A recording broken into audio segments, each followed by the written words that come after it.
we need to do our minutes first. You're right, Jim. We're going to start tonight with our minutes from our November 18th, 2025 meeting. I'll entertain a motion. Motion to approve. Second. Thanks, Matt and Mike Weston. You taking track of that tonight? Yep. Awesome. Any comments, questions, corrections on the minutes? Seeing none, all in favor, please signify by saying aye. Aye. Aye. Aye. Any opposed? That motion carries. All right, 2020 Comprehensive Plan Amendment number 42, which is holding a public hearing and requesting action for an amendment in the recommended 2020 land use plan for single-family residential to two-family residential for approximately 0.69 acres of land located plus or minus 470 feet north of High Mount Road and on the west side of Stratford Road. Jim?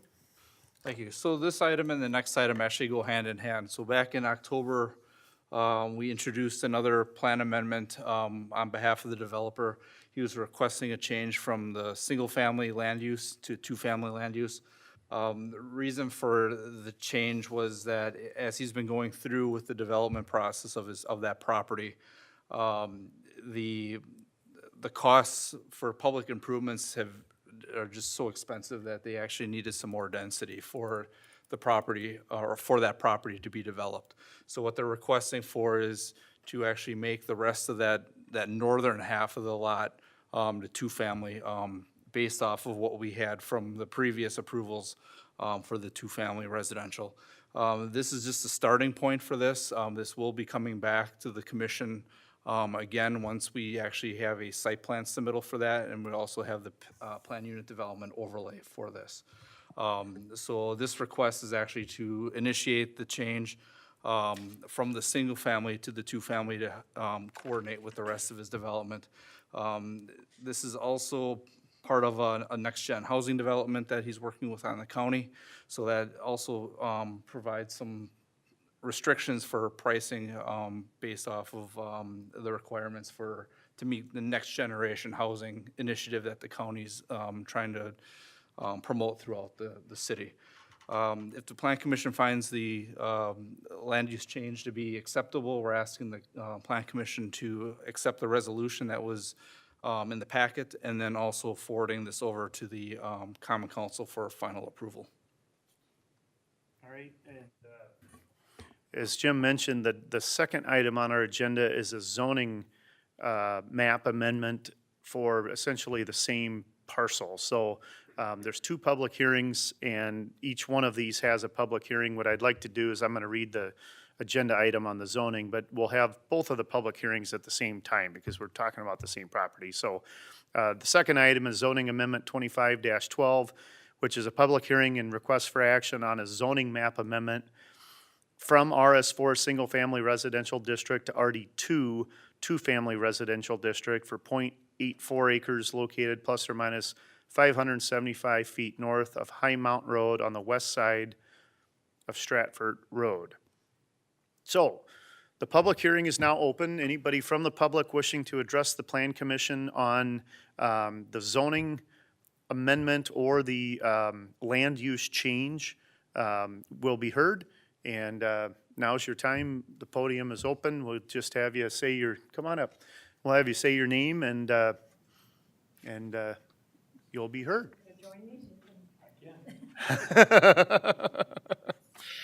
Hi, I'm Linda Smeaton. I am located at 2116 Stratford Road. So I'm going to be the neighbor closest to the development to the north there. Well, my first question was why another change to the zoning? But I'm understanding that the cost became too. Correct. So with the cost, they have to do public improvements. So there is no municipal water down Stratford. Correct. So that's really one of the bigger costs that they have. They also have storm sewer that's kind of running, I guess you could say, cross-country through the property on the southern end. That also has to be relocated. So all these municipal costs that they have to do is actually driving the price that much higher compared to a typical land division or a land development Okay. project.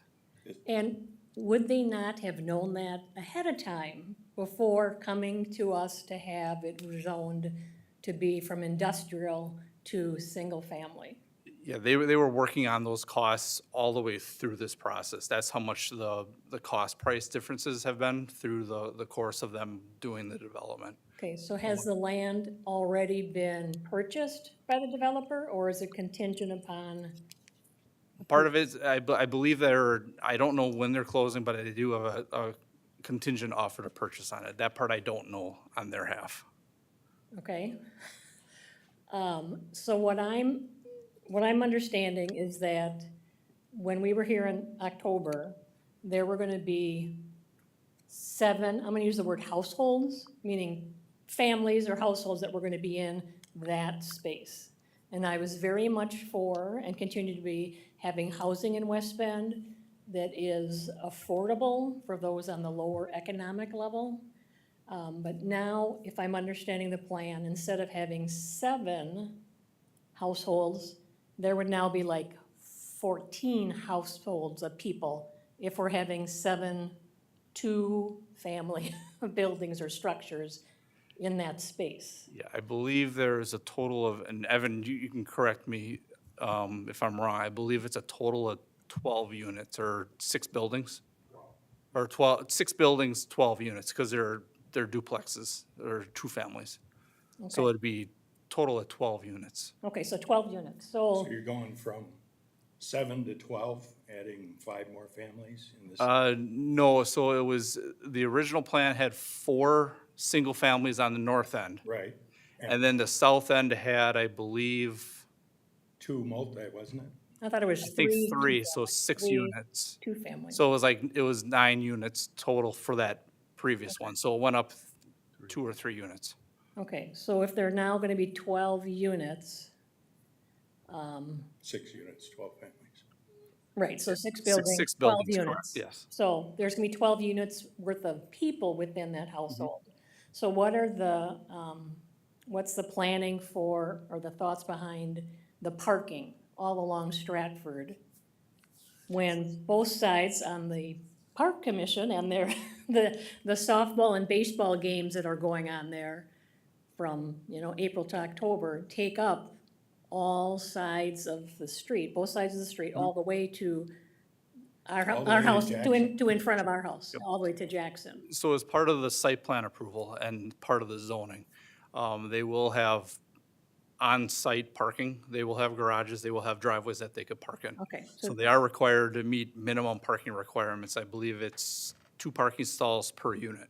okay, and that will be on the land, not on street parking. Correct. Yeah, So I'm gonna they're presume required to have their own parking, and then the street parking is public parking. okay, so then, I'm kind of making the assumption that there is currently one unused driveway. There is a driveway spot there that goes into what used to be industrial land? Is the thought that that'll still be, only have one egress or drive? Yeah, well, that's what the site plan's gonna be for their next step. Once they get past this part, we'll have you'll get another set of zoning amendments. One is and that zoning amendment is actually for, we call it a plan unit development overlay. Okay, So that gives them the design flexibility for that. So the one parcel, they can put the 6 buildings on there, and it's gonna address the parking, it's gonna address driveway locations and stuff like that. okay. Also, as a two-family residential unit or buildings, what's the square footage gonna be on the, I'm trying to, That part I don't I'm know trying yet. to envision how Yep. there are gonna be 6 buildings Yep. there. We don't have that information yet. That's gonna be on the next step that would, Okay, so the city doesn't have, we do have, requirements? we do have minimum requirements that they're Okay. gonna have to meet for square footage for each unit. They Okay, can be bigger, but they have to at least meet a minimum, and okay, do you know what, I don't recall that off the top of my head. okay. Alrighty. Then, probably the other thought I had was, these 12 units, in terms of the length of them, all these buildings that are gonna be on Stratford, are gonna take up, you're gonna try to have 12 buildings in what? On the Six north, or buildings. six buildings, but they're gonna be bigger buildings, cause you have to have. Depending how they minimum- make them, they could either have them side by side or they could stack them. I don't know how Okay. their final design is. Okay, And that's, again, that's gonna be at the next step when we Next do the plan unit development. okay, so I was thinking they were gonna be side by side, but I'm trying to figure out how, on Northwestern, there's about 6 lots that take up what this new industrial planning is gonna be, and it kinda seems like, to me, there's gonna be very dense buildings in a place that, for this neighborhood, usually has a house with yards and and there's no trees on the land, so I Well, just. and that'll be, again, that's gonna be part of the plan unit development. They're required as part of their plan set is to give us a grading plan, a site plan layout, landscape plans, parking and pavement plans to go with Okay. that. So that's all part of that next step that's gonna be, Okay, that would follow this if everything gets approved tonight. So if you approve the zoning change now, and they come give you a plan that you don't like, or, gets voted down, do you change it back to single family?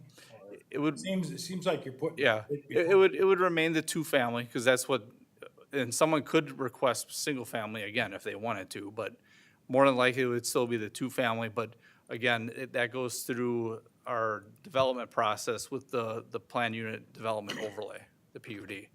I did talk to the developer, earlier this week, and I believe I might have shared the plans with you originally from back in October when we had Oh, the yeah, single tell me on families. the phone. Yeah. He said, because that was one of my concerns, was the separation between the two-family and the single-family, you guys. Right. And he said, actually, that probably isn't, it's not gonna get any closer. They had everything pretty well set, and they're trying to keep that tree line that you guys have on that north end. They were trying to preserve that, correct, okay. and that.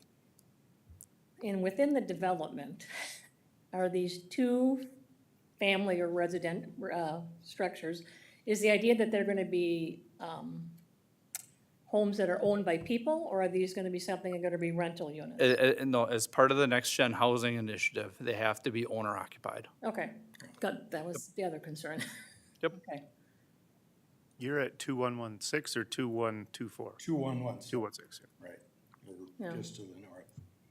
And it just seems like the density is just going crazy here, because if you look at the lots that on Northwestern, there's only 6 families in the same distance of lots.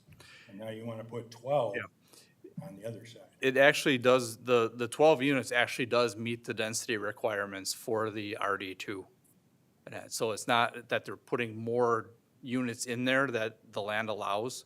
So that density under the RD2 is still being met. but it is changing for single-family homes and the land that was around it to being this Correct, amendment yes. before us tonight. Yes. Not crazy about it. Just, yeah.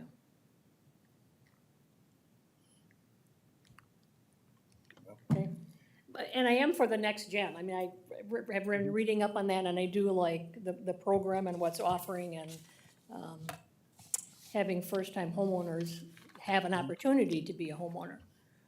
So, all right, thank you. All right, thank you. Thank you. Anyone else wishing to speak to the Plan Commission? Yeah, come on up. Evan Nicodem, Parish Survey and Engineering in West Bend here. The only thing I wanted to respond to was the parking, and I know it's a public hearing aspect, so I just at least want to respond at this point to say that each unit is supposed to, is designed and desired to have a 2-car garage, and then spaces for 2 cars in front of the garage, and that will be behind the building, so it's not gonna be facing Stratford. As far as the exact configuration of the buildings and the exact layout of the buildings, that's still kind of in flux a little bit. The 3 buildings on the south end are pretty well set. The 3 buildings on the north end, they're still working on the configuration of that. But, like I said, it is a desire that every single unit, all 12 units will have a two-car garage and then 2 cars for parking behind there, just so that at least the parking, I know I can address that right now. So that's all I had. Thank you. Anyone else?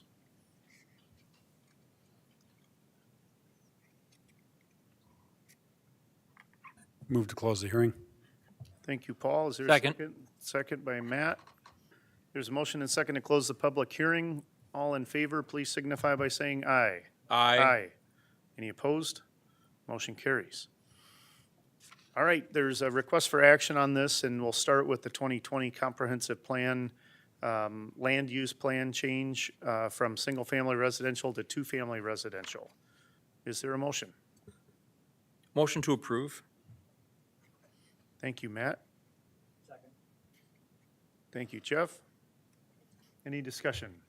Well, go ahead. Oh, I just wondered, have they indicated that if this does not change, they're not gonna build anything there? Has that been said, that this is the only way? That discussion has not occurred yet. So I can't say yes or no to that. Okay. So mine is just a clarification to make sure I'm understanding, because there are a lot of numbers of units and buildings and things put forth. What we're moving forward with right now, based on your current understanding what their plans would be, is there are 3 buildings on the southern half, correct? For a total of 6 units. Yes. And then they're coming back to us essentially saying they want to add 3 buildings for a total of 6 units on the top part. Correct. Or the northern end. Yep. Pardon me, for a total of 6 buildings and 12 units. Correct. On that entire property from north to south, of which we're only dealing with half of it as a part of this evening. Yeah, that Okay. north, the plan commission has already set, and the council has already set the permanent zoning for that southern Right. half. So basically what will happen is from a building and unit standpoint, the southern half will match the northern half. Or the northern half would now match the southern half. Yes, essentially, it would just Okay. continue the Yep. development pattern, yes. And in fact, I believe it might only be an increase of 2 units on this one, because I believe we had 4 single families on the north end. Because I believe Correct. that's how many lots were left. Yeah. And then we had the 6 units on the. Yeah. So it, really, the overall density goes up 2 more units. Yep, okay, thank you. And actually, it turns into being less buildings on the northern end than we previously had, because there were gonna be 4 single-family. Correct. We're Less now buildings, moving but- to 3 Right. 3 duplexes. or- duplexes, okay. So the footprint will be bigger or the same? Probably be a little bit bigger, my guess would be. But again, it all depends on how their building design is. Any other comments or questions?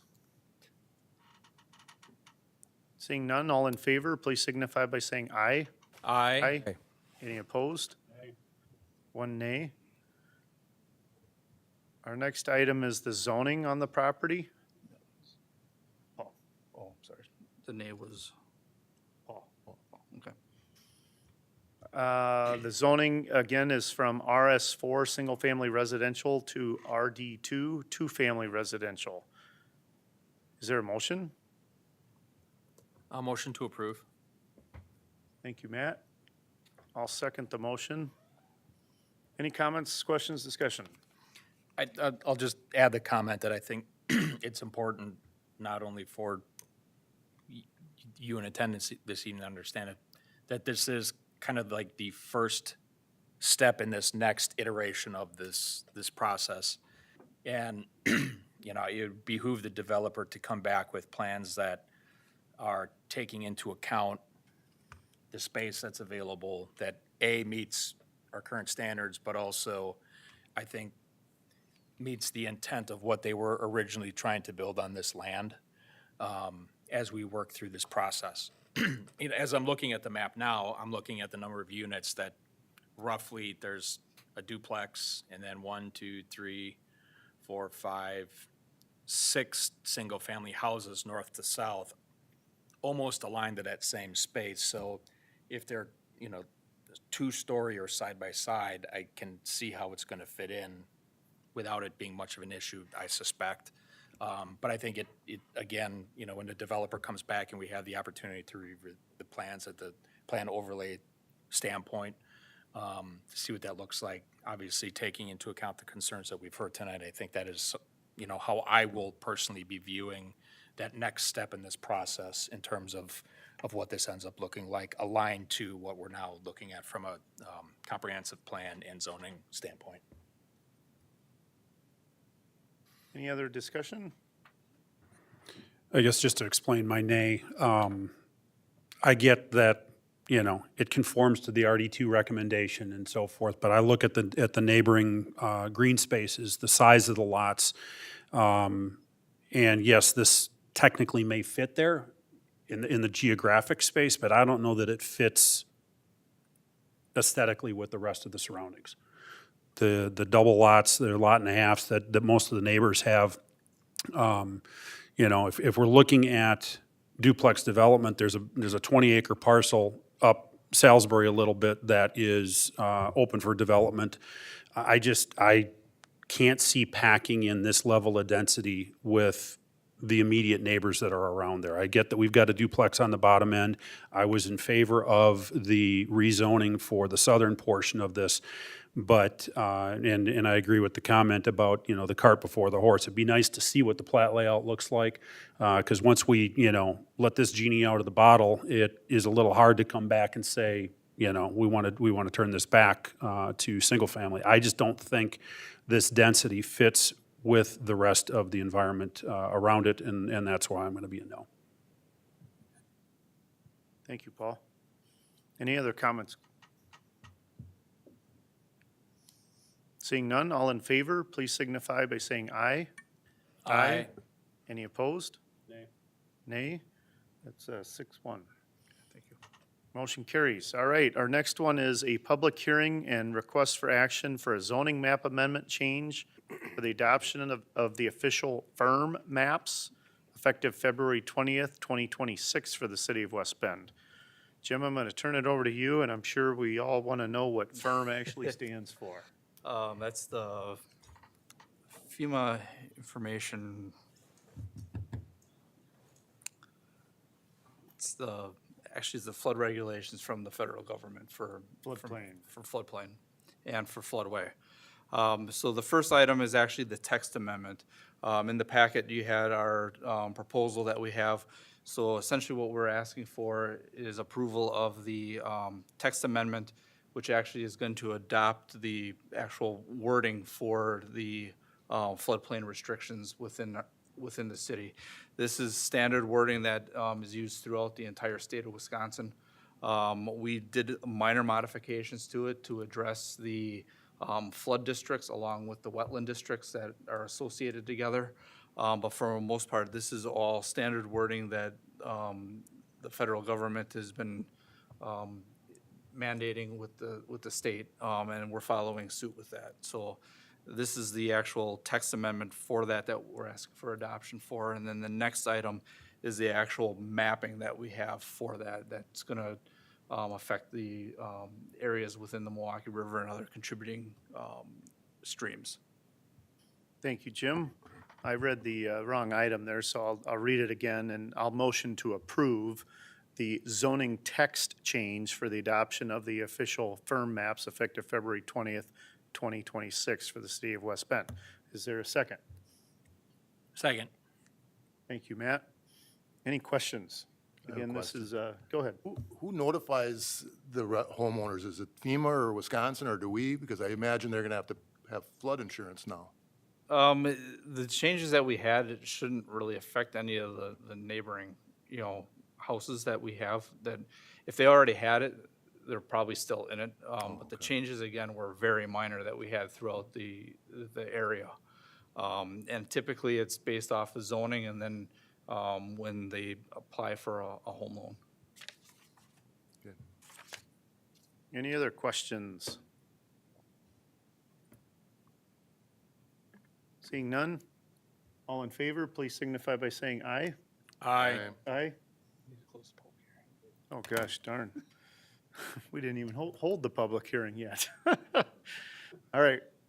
The public hearing is now open for the zoning text change for the adoption of the official firm maps effective February 20th, 2026. Public hearing is open.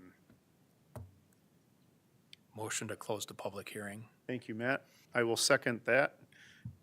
Motion and a second to close the public hearing. All in favor, please signify by saying aye. Aye. Aye. Any opposed? Motion carries.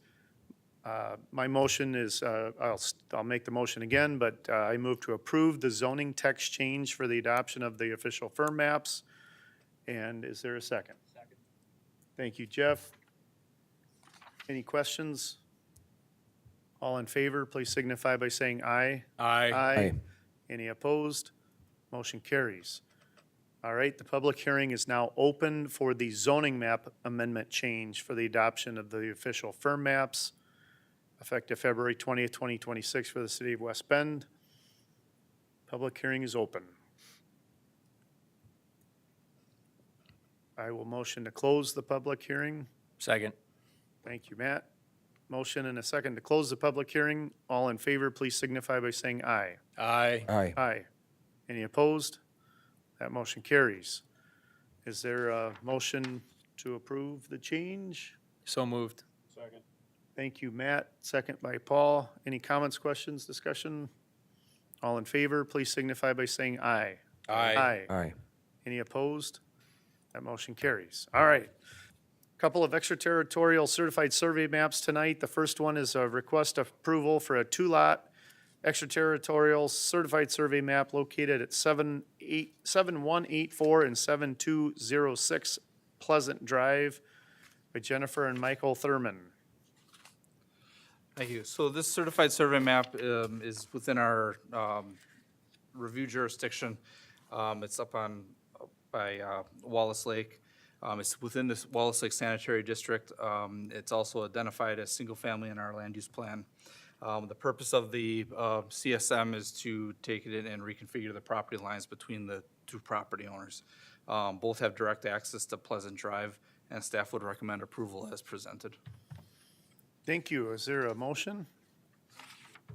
Thank you, John. Second.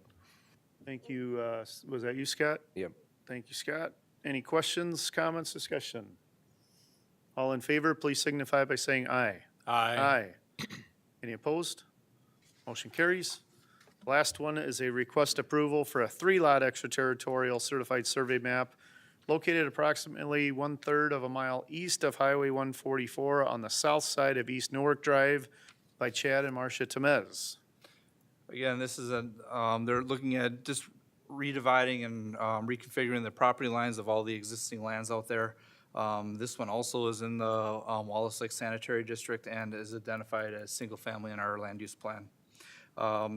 Lots 1 and 2 have direct access to Newark Drive, and Lot 3 and the vacant lots south of that has access via a private easement through the outlot number 1. The CSM also identifies a 7-foot wide road reservation for Newark, which is consistent with our city's official map. Staff would recommend approval as presented for this one also. Thank you. Is there a motion? So moved. Thank you, Mike. Second by John. Any questions, comments, discussion?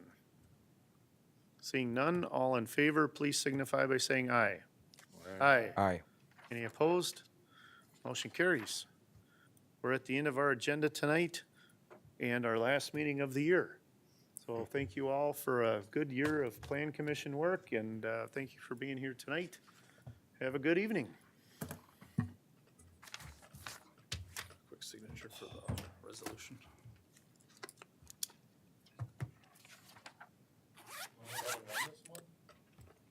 Yeah, we're done. We're done. One is enough. Yes, Marty. Yeah, which one is he building on? I think